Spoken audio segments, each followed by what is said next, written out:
Since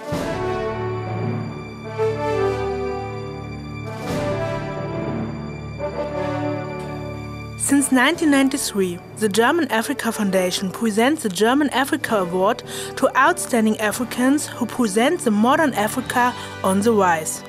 To Africans who really make a difference and change Africa to the better.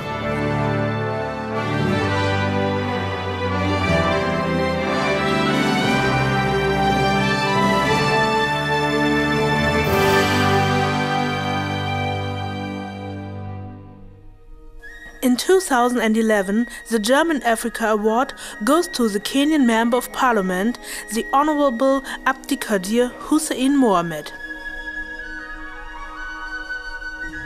He is an energetic man who wants to see tomorrow come today. His biggest strength is he's a diplomat, he's a consensus builder. He listened to both sides.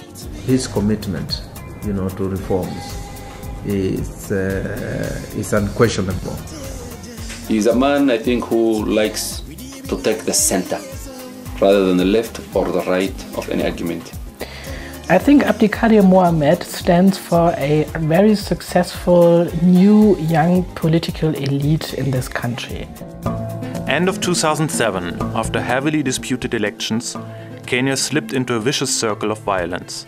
The acting president Mwai Kibaki was declared winner of the elections, although most Kenyans believed that his opponent Raila Odinga had won. Riots broke out. More than 1,500 people died and 600,000 lost their homes in what was described as ethnic violence. But in fact, tribes were only instrumentalized by politicians. Years later, some of these politicians have to face international prosecution for their torching among a peaceful society. The violence that took place on this park at the end of 2007, December 2007, and the elections violence that followed really were terrible, terrible scenes. What I know is it was surely an eye-opener for everybody in the country, and many in this country never want to see it happen again. Kenya is one of the high-potential states of Africa, but also a country of extremes. Dry areas in the north where people can only survive as pastoralists, lush farmland in the highlands where coffee, tea and flowers flourish. Marginalized regions and Nairobi where money and power concentrates. But even here, prosperity lies just meters away from poverty. Yet Kenya's deepest division is within its political culture, based on a devastating power play between ethnic groups. Because in this country, unfortunately, there are two tribes that have always dominated the politics. It's the Luos and the Kikuyus. So, from the time of our independence, it was almost like you're either for this tribe or you're for the other one. Kenyan politics is a snake pit which had been dominated for decades by a political elite whose interests were not identical with those of the people. There was a split between Kenyans and their politicians who could act almost arbitrarily. But this status quo became no longer acceptable for the civil society, which is in many ways much more democratic than its leadership. Oh, I think it's like the politicians behave everywhere. The system has been running for over 40 years. We say we're independent, and yet people are lagging behind. And one thing that is lagging behind is the Constitution, because the Constitution is like the core of the society. Kenya was a British colony. We got our first constitution in 1963. It was modeled towards the British Constitution, Westminster Constitution. Mm-hmm. But between 1963 and 1990, the regimes that were in power mutilated that constitution to the point where by the time we were coming into the 90s and late 90s, we really had no constitution, so to speak. We had a dictatorship that was in the form of a constitutional shell, which really made us move very fast towards getting a new constitution. It took a long time.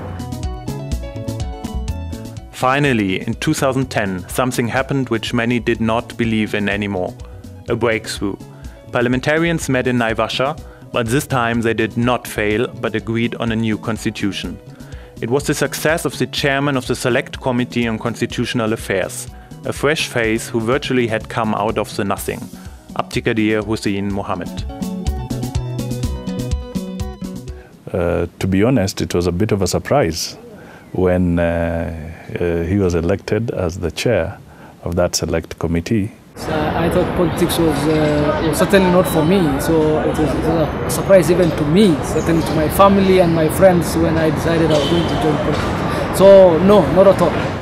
The man who never planned to become a politician was a successful lawyer before, with an unlikely career. He graduated at Harvard, but his origins lie far up in Mandewa, a region in the northeast corner of Kenya, which had been as marginalized as its people, the Somalis. And coming from a minority enabled him not to really be seen as as representing any big tribal interest. He was able to control different interests and the focus on national interests, because that's what Kenyan politicians hardly do, looking at the bigger picture rather than what divides us. We gave him the benefit of doubt because he came in as somebody who was not entangled in any partisan position. What Abdikadir Mohammed achieved was nothing more but nothing less than to define the compromise for a constitution that Kenyans could then decide on in a very historic move. To my mind, our country has reached a watershed, and the turning point has come. On 4th of August 2010, Kenyans of all tribes, religions and regions took the decision. In the constitutional referendum, 67% voted yes for the new constitution. I, Mwai Kibaki, President and Commander-in-Chief of the Armed Forces of the Republic of Kenya, declare that the Constitution set out in a schedule shall be the new Constitution of Kenya. The nation celebrated, and in fact, Kenyans now have one of the most modern and democratic constitutions in the world.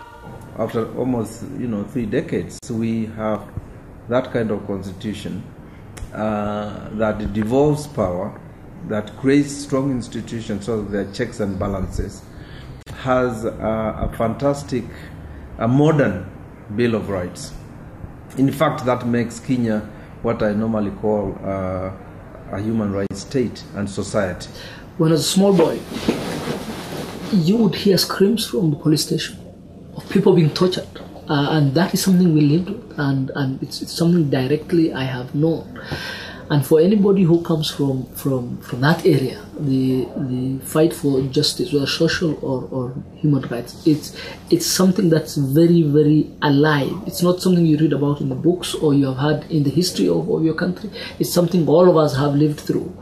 And I have no doubt that had a very, very major impact on my view of the world, on my worldview, the need that states can do horrible things, that human beings can actually undertake very terrible things, and that you really need laws to protect. And I'm very passionate when it comes to bills of rights or any bill or any law in the parliament that has a direct correlation with the use of state power. And while most people might not particularly pick it, I know how it can be misused. I have seen it misused. I have seen it abused, and I think I have tried as much as possible to be very involved in anything that deals with anything to do with people's rights. The Bill of Rights is quite revolutionary. Very expansive, very liberal, very important in my view. The Bill of Rights is very important. But also the judiciary. The way the judiciary has been liberated from the executive. The president cannot appoint anybody in the judiciary. From the highest judge to the lowest person, he has no say. So, in my view, those are the two most important components of the Constitution. The Constitution alone, of course, cannot stop these things. We must change our attitude. We must re-educate ourselves and embrace these principles for real. It should not be tokenism again. The constitutional process is not yet over. Now the principles and promises of the constitution have to be fully implemented. The political will is there, but the old forces that oppose reforms are still not defeated. We will ensure that the new constitution is implemented. They are not defeated. It will be very, very, very naive politically to think that because there is a new constitution, those forces are going to sit back. It is again Abdikadir Mohammed who is one of the key players. As the chairman of the new Parliamentary Constitution Implementation Oversight Committee, the full implementation of the constitution depends on him.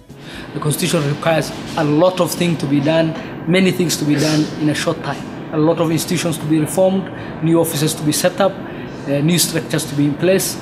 And the role of the committee is to ensure that everything gets done. Every department of government does its bit as far as the implementation is concerned. Abdikadir Mohammed has become a symbol of hope for all Kenyans who want change. But unlike the newcomer, the now respected politician showed us not only hopes, but many expectations. You still have a challenge, and that challenge is to see that this constitution is well implemented. And we are all, as Kenyans, looking upon you, believing that the implementation will be for the benefit of Kenyans, but not the benefit of the members of Parliament. And therefore, we ask you to steer this committee in the right way. Our hopes are in you as well as in God, who is giving you the strength to do this work.